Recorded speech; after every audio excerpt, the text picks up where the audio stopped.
तीसरा सवाल ध्यान से देखिएगा। फॉर्मूला आप पहले लिख लिया करो कि आपको याद हो जाए। पहले भी वेक्टर क्रॉस बी वेक्टर और डॉट क्या लिख दो बाबू, एल वेक्टर। कोई दिक्कत बाबू इस बात से? ठीक है, अब जरा चेक करना शुरू करिए। बी किधर है बाबू, हमारी तरफ है, और भी किधर है बाबू, ऊपर है। फिर से मैं बता देता हूँ आपको, ध्यान से देखिएगा। बी की डायरेक्शन ये हमारी तरफ हो गई, और भी की डायरेक्शन किधर होगी बाबू, ऊपर की तरफ होगी। कितना डिग्री हो गया बाबू, 90 डिग्री। तो मैं अब मैं क्या करता हूँ बाबू, भी बी साइन 90। कोई दिक्कत बाबू इस बात से? फिर मैं लिख दिया भी बी, कोई दिक्कत?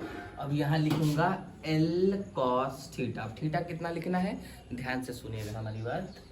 अब पहले ये हम आपको समझा दें कि भी किधर है बाबू, ऊपर, तो ये भी हो गई हमारे ऊपर, और बी किधर है बाबू, उधर, तो भी ऐसे बी ऐसे।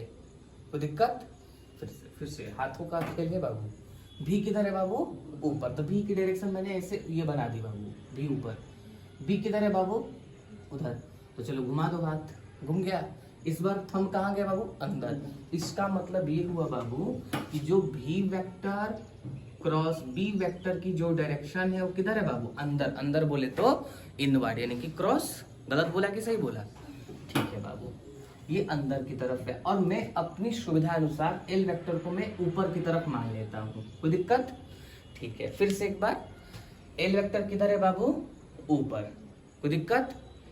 और भी वेक्टर क्रॉस बी वेक्टर किधर है बाबू, अंदर। दोनों के बीच कितना डिग्री बाबू, 90 डिग्री। यानी कि यहाँ क्या लिखूंगा बाबू, cos 90 डिग्री, यानी कि इसका वैल्यू क्या हो जाएगा बाबू, 0 हो जाएगा। फिर ध्यान से सुनिए, अभी फिर ध्यान से सुनिए।